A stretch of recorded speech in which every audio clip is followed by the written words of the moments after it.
Our next reader is Susannah Dickey, who to me is one of our most original and inventive younger writers working at the moment, who has already shown their kind of enormous and enviable diversity as a writer, being both an accomplished novelist and brilliant poet. Is a testament to her incredibly unique approach to poetics and poetry, which to me is to kind of create or embed fictional universes in which she plays with story and narrative to intensify her already expansive ludic sense of language and form. There's a kind of gorgeous Baroque intensity to these poems, a luxury in the politics of government, food, space, time, and the sordid but loving lives of people, animals, bodies, and things. As you'll hear, there's a kind of innate elasticity to her work. When I think about lines such as, I want a piggy seraph to hold me to account, to grant me union of man, and the incredible vortex-like form some of the lines of poetry make, like, the problem is not thinking hard enough, or the problem is thinking as we think thinking is. Susannah writes poetry like absolutely nobody else. It's joyful, cutting, weird, strange, absurd, crystalline, with this deeply felt political core that's treated with a necessary irreverence, idiosyncrasy, and play. Oh, thank you, Susannah.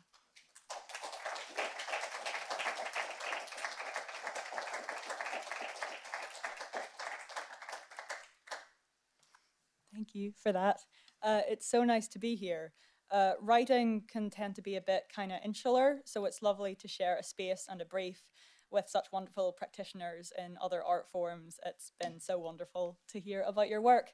My partner, during your work, David, my partner leant over to me and whispered, instead of reading poetry, you should get up there and try to make the noise of a plant photosynthesizing. So I'm not going to do it. In December 2021, I had dinner at a bistro in Paris. A calf's head was on the menu. I wondered what had become of its neck. Oh, purpose-built Paris done with compliance in mind. Look, broad streets prohibiting dissent, considerations divot off somewhere spinning, girls and boys turning starchy in Montmartre, plugging gaps in misunderstanding with bobby nods, grimy little crocuses. Nearby, young things are methodically being divested of humanity, divested further great history, agricultural humanitas, and oh, so, listen, all that distinguishes an act of great wisdom from butchery or stage magic is a timely interruption by a mother. All that distinguishes stage magic from butchery is speciesism. Across these disky arrondissements, palisades embrace to form stockades around luxury, and nearby, luxating patellas are boiled to beef stock. The rate some have been able to flourish can be understood in the language of cherry trees bound over underground power lines. Their blossoms too early, but too beautiful, too crinoline a sickness for conscientious diagnosis. The calf's neck was like the footstool of the plate's floor, so I took the foot that my clasped hands had become off the calf's head and looked up at the ceiling's urine-yellow sky, then back. And the neck was like Versailles then, if Versailles was synecdoche for obelisk of water and sexy monk-like tonsure of shrub. And if that strip of water was a neck severed from shrub or head by a small guillotine, then the blade of that guillotine was a rectangle of nondescript, well-trimmed terrain. And the calf's neck was like that, not like water or shrub or place between, but all three, or like the hoe that might have been used in their arrangement, and so, I guess, the neck was like metonymy. Oh, what a you can hold.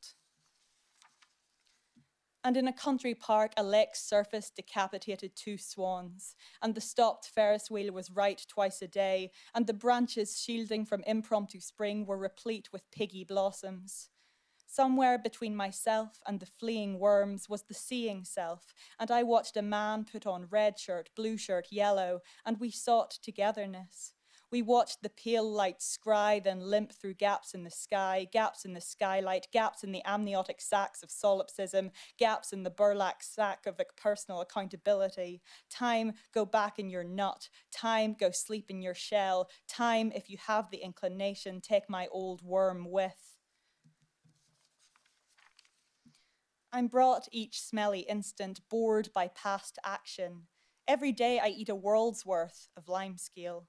Oh, milky parentheses of action sediment. I carry calcified minds to the tennis courts and ask that someone keeps an eye on them while I thwip world around ball. I meet my friends in the kitchen and light hits the scrim, the baubles, then buboes of late market capitalism. If I ate me, I wouldn't know me, you know? The world can't be mine and also the world.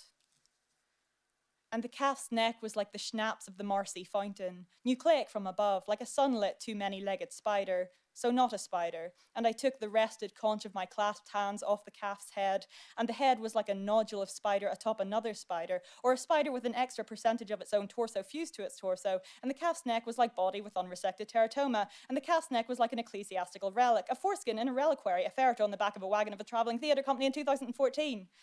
A time when relics, and travelling theatre companies, now that I think about it, were at the nadir of their popularity. So the calf's neck was like that, jarring.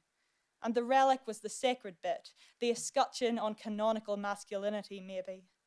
But to know truly what the neck was like, you need to imagine the actors in the wagon are so derided by their director for clumsiness that the shrine goes untouched, unopened by anyone but him, so the veracity of its contents go forever uncontested.